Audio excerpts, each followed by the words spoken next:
Hi, I'm Paul Arthur. This is Bridge City News. Here are some of the top stories we have lined up for you today.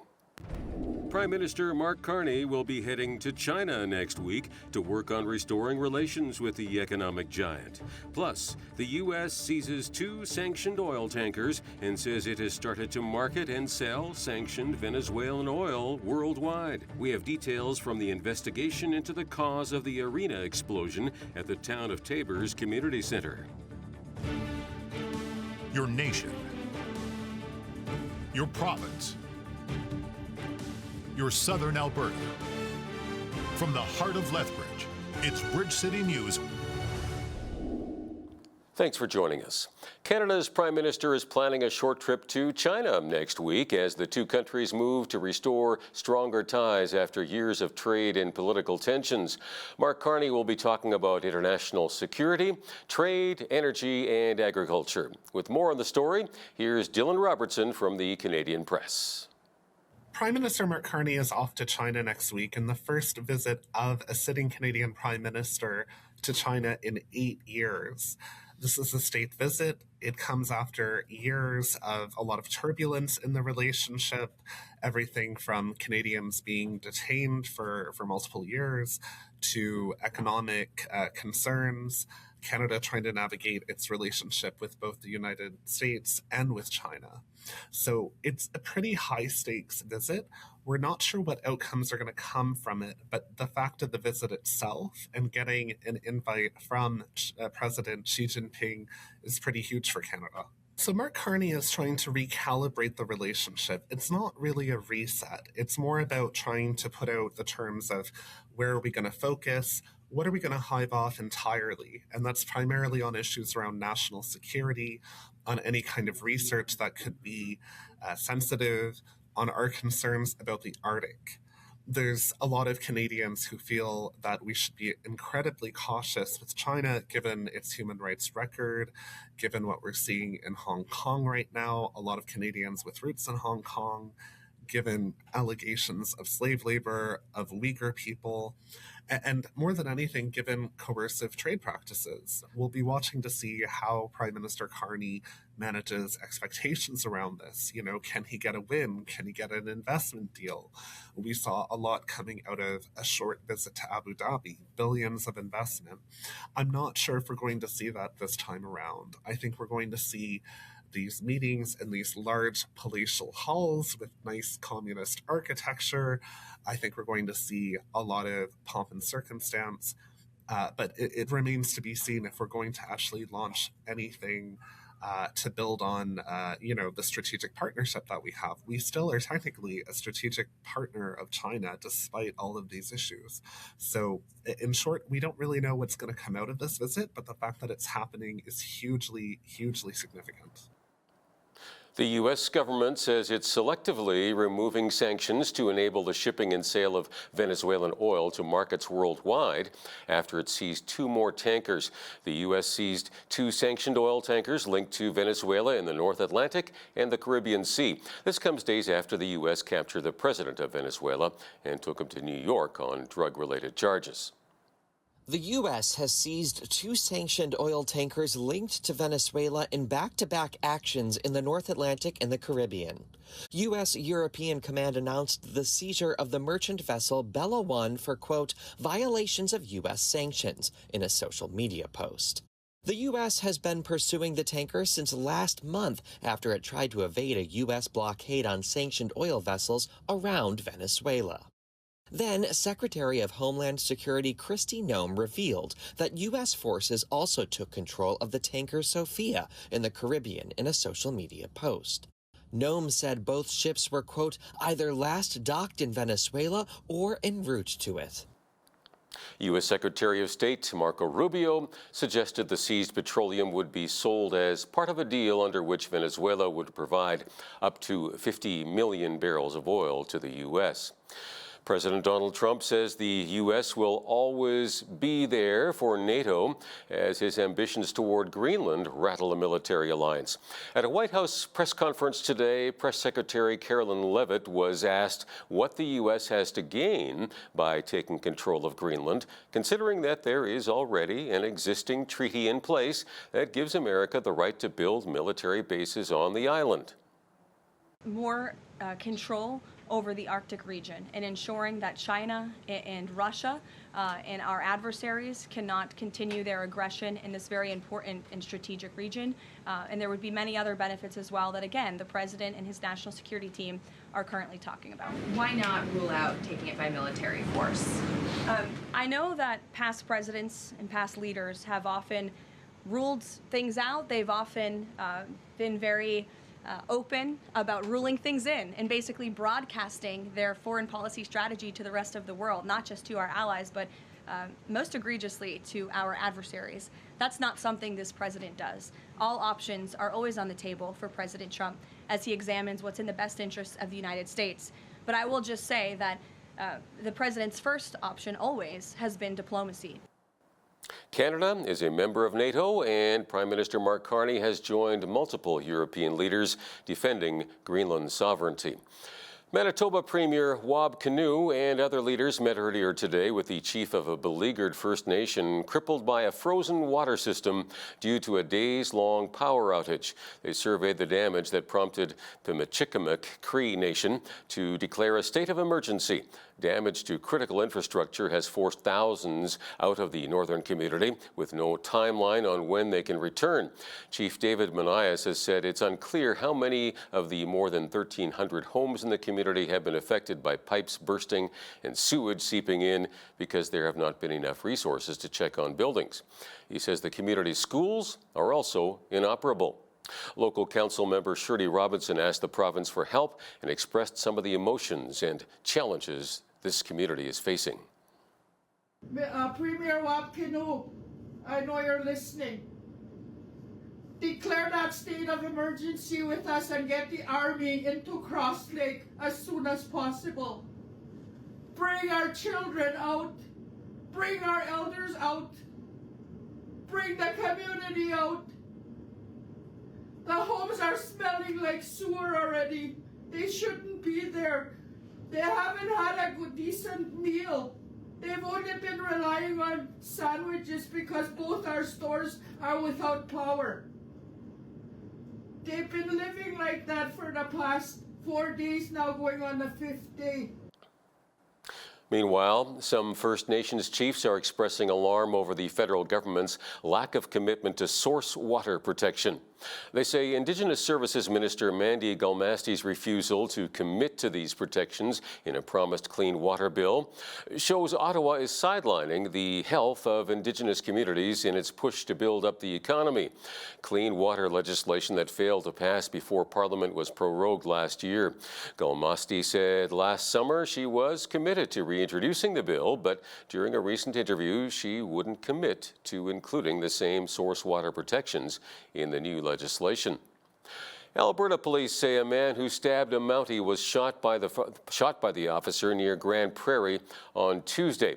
RCMP say they received a call about a single vehicle crash, with the caller saying someone had been driving erratically and ran from the scene.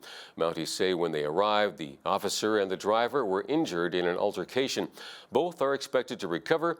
The Alberta Serious Incident Response Team is investigating the officer's use of force. Police in Delta, BC are looking into a shooting linked to an ongoing extortion case. Officers responded to reports of shots fired toward the home early today, and while there were people inside at the time, police say no one was hurt. Major crime investigators have taken over the case. A rise in extortion-related violence against Canada's South Asian community involving dozens of shootings prompted the launch of a provincial task force last year. The town of Taber, Alberta, provided an update on Wednesday following their investigation into what caused the explosion at the town's community centre last month, as well as what the path forward might look like in making the facility operational once again. BCN's Landon Hickok has the story. It was back on the afternoon of December 17th when an explosion pierced through the community center's 2 arenas and curling rink, causing substantial damage. Nobody was injured as the facility was in the middle of transitioning programs at the time. Now, town officials and emergency crews are revealing that there was a failure of a component within the fuel system of the ice resurfacer that caused a propane leak and gas cloud throughout the surfacer room and small ice rink, which was finally ignited by an electric heater. The findings confirm that the explosion was not, repeat, was not the result of human error or procedural failure. The incidents like this are an important reminder that even when established procedures are followed and maintenance programs are in place, equipment can still fail. Questions now remain over the future of the programs originally based there. The town is thankful for the many offers from other nearby municipalities, including Vauxhall, that have offered ice time and other practical means of assistance to members based in the community center. But as of this time, they say it's too soon to determine future rebuilding plans of the facility or if it means building a brand new complex in its entirety. Independent testing is currently underway to determine if there is any spread of hazardous materials like asbestos in the building and how debris must be handled. Until those laboratory results are received, we do not know which portions, if any, of the community center can be safely reopened.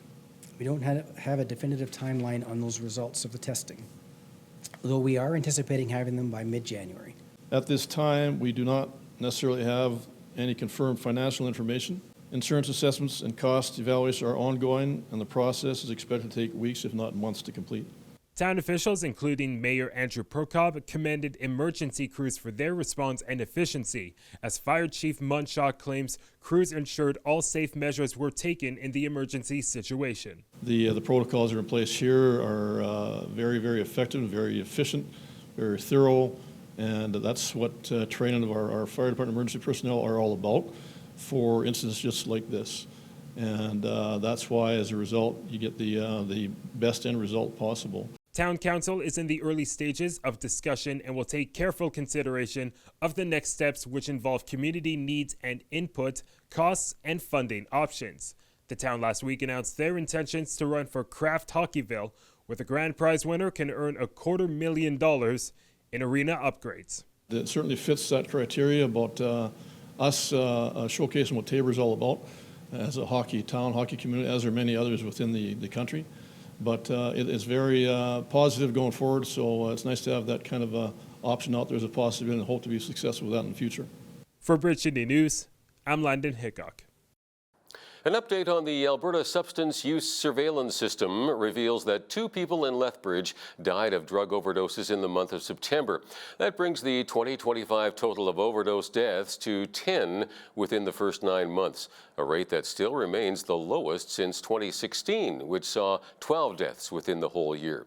The city of Lethbridge has come a long way since their worst year in 2023, where 117 people died of drug overdoses. The deaths reported in the second quarter of 2025 all occurred in private residences. There have been no public overdose deaths since the fourth quarter of 2024. For animal lovers, the Wildlife Festival is back in Lethbridge. Cobb's Adventure Park and Exotic Animal Rescue have teamed up to bring the event to the Lethbridge Trade and Convention Center from Friday, January 16th to Sunday, January 18th, giving visitors the opportunity to get up close with between 50 and 60 exotic animals. Mike Shepard, co-owner of Cobb's Adventure Park, says this year's 2026 festival will feature new experiences and additions, offering returning and first-time visitors something new to see and learn. You know, we've always got new animals that come into our care. One of my favorites is a new baby porcupine that we have. 4 different types of porcupines, and people don't realize the variety of them. Some live in trees, some live on ground. You can actually go inside with the sloths and pet them and feed them, and hold a baby kangaroo. And we've got new shows happening. In the past, we bring a lot of reptiles, snakes, lizards, all sorts of different animals. What people really like is we have sloths, porcupines, and people don't realize you can actually pet porcupines. They're friendly. Kangaroos, sugar gliders. Every hour we have shows, and they're more educational about the different animals that we bring. Sometimes it's not even animals that we have. It's just fun facts about animals are very strange. And then a lot of what we talk about is people have questions, and we talk about what makes a good pet. Because a lot of the animals we brought there were people's pets, and they surrendered them for one reason or another. So we just talk about that as well. Yeah. If you want a pet that's not a cat or a dog, we can kind of guide you in the direction. I'm not saying any pet is a bad pet, but they're certainly the wrong pet for the wrong people. Shepherd says 100% of the funds raised during the event will go to food, housing, and staff to take care of over 400 animals living at 3 different properties. Footage of a spectacular vehicle crash that took place on Sunday morning has emerged after a car was sent flying off the Drever Bridge towards the Gatineau River. In a video posted on Facebook, the car is seen colliding with another vehicle on Highway 50, losing control and flying right off the bridge. Unfortunately, the ice in the river was thick enough to keep the car out of the water. Emergency services responded to the incident, and police say the driver managed to get out of the vehicle on their own with no apparent injuries, but was taken to the hospital as a precaution. The driver of the other vehicle was uninjured. Quebec police say an investigation is underway. Speaking of cars, your next car might be watching your mood, not just the road. Automotive suppliers at CES in Las Vegas are showcasing the latest technology they say will make driving safer for everyone.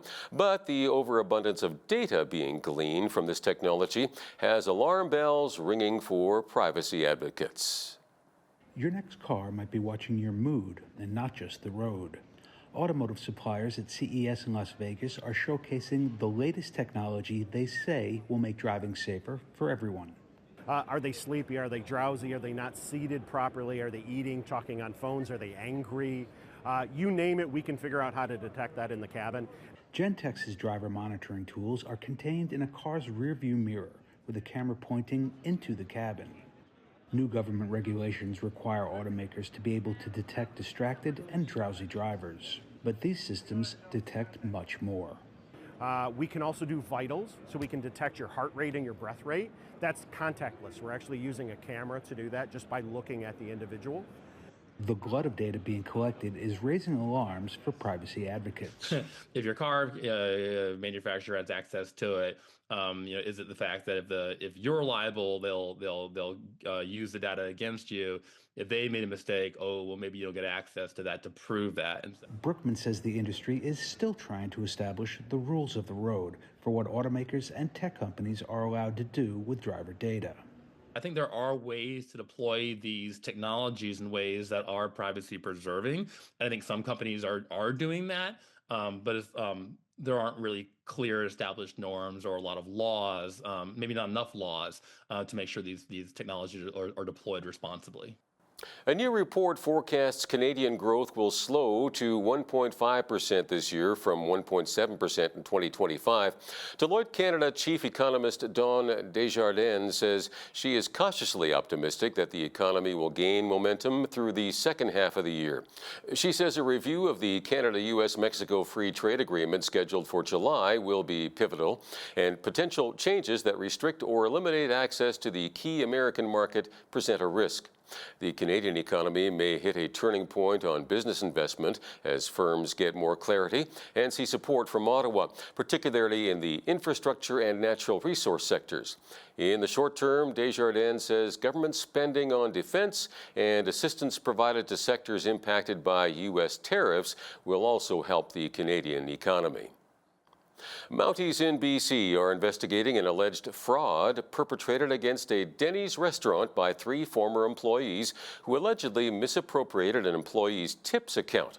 The restaurant's operator is suing the trio accused of abusing more than $500,000 from an account for employee tips. Northland Properties filed a lawsuit last month in BC Supreme Court.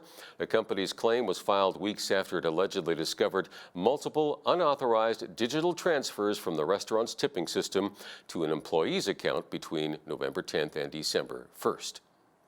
The 2026 Winter Olympics is taking place in Milano Cortina, Italy next month, and Canada's favorite coffee and donut shop, Tim Hortons, is getting in on the action.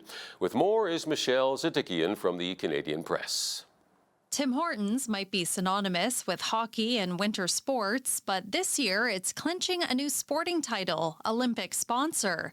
The coffee chain is backing Canada's national squad after signing its first ever partnership with the Canadian Olympic Committee. That deal will span 8 years, while an accompanying Canadian Paralympic Committee agreement will last 3. The partnerships will mean Milan-bound athletes, their coaches, and families will have Tim's coffee on hand while in Italy for the games.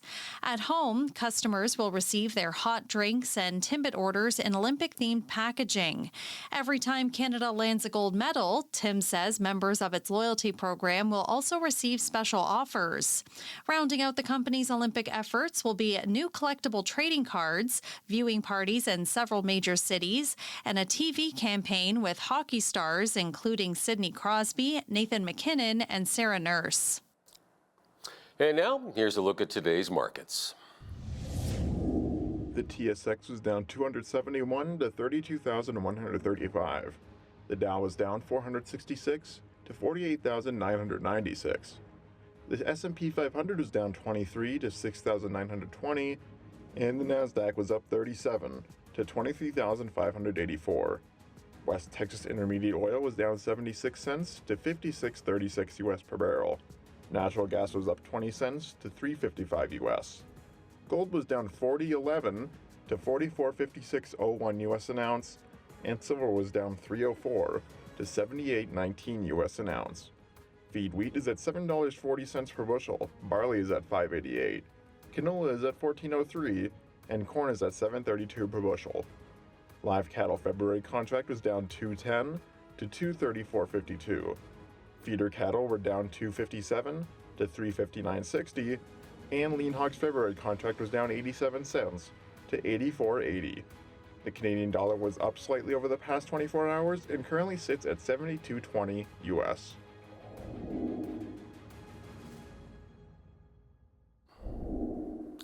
Recapping one of our top stories, Prime Minister Mark Carney is heading to China next week as the two countries move to restore stronger ties after years of trade and political tensions. It's the first visit from an official Canadian leader since 2017. Carney will be talking about international security, trade, energy, and agriculture. Canada's ban on single-use plastics continues to raise questions as Canada's federal court ruled in 2023 that the ban was, in fact, unconstitutional. Of course, the government appealed that ruling. However, just recently, Ottawa suspended the ban, but only for exports. Coming up next, we speak with Richard Friesen, a local plastics manufacturer, who shares some insights on this issue. When you see news happening in your community, be sure to send us an email at info@bridgecitynews.ca. You can also visit our website or YouTube channel anytime to check out more of our stories and interviews.